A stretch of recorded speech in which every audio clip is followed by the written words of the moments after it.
They say great minds think alike. That's also true of tiny minds, and it's especially true of closed ones. I'm always impressed by students who know so much about the world they feel no need to listen to anyone else's opinions, aren't you? Especially when they feel compelled to actively shout them down. That's confidence for you. We've had a number of incidents like this recently in Britain, where people, including the leader of UKIP, the political party campaigning for the restoration of democracy in Europe, and also people trying to put a case for Israel, have found themselves shouted down by mobs of left-wing students who refuse to allow their arguments to be heard. And there seems to be a growing acceptance of this kind of behaviour in society as a whole, because nobody ever seems particularly outraged when it happens, as long as it's happening to the right sort of people, that is, those who don't share the current so-called progressive consensus. Whenever I hear about a mob of students shouting down somebody's opinions, I can't help wondering how many of them are studying philosophy, or whether it's just the remedial reading group who've been let out for the day.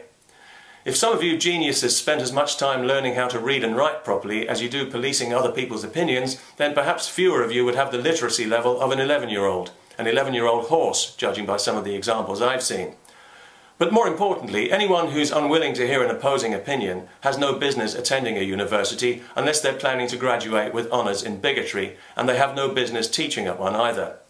There's nothing liberal, intelligent, enlightened, civilised or progressive about shutting somebody up because you don't want other people to hear their opinions.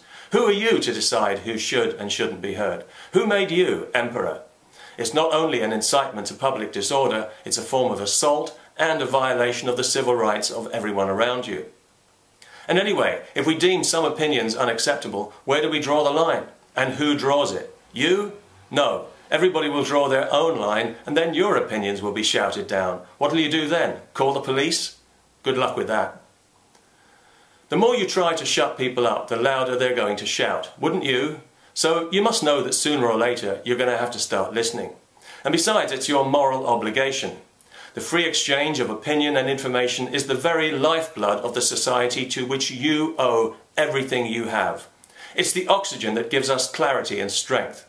Restricting it is like closing down synapses in the collective brain.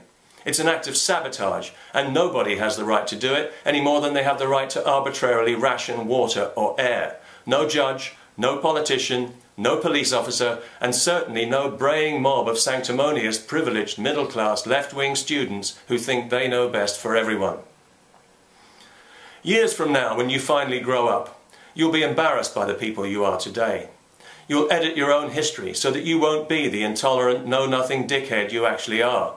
But we already know who you are. You've made it very clear, and you've shown just how low you're prepared to stoop. Very, very low indeed. Just talking about you in this video makes me want to wash my mouth out with soap. Just thinking about you makes my brain feel dirty. I feel as if I need a thought transfusion, because you've lowered the bar for everyone. You've trampled on the rules of civilized discourse and legitimized mob rule, effectively. Is that really what you want for society, you leaders of tomorrow, God help us?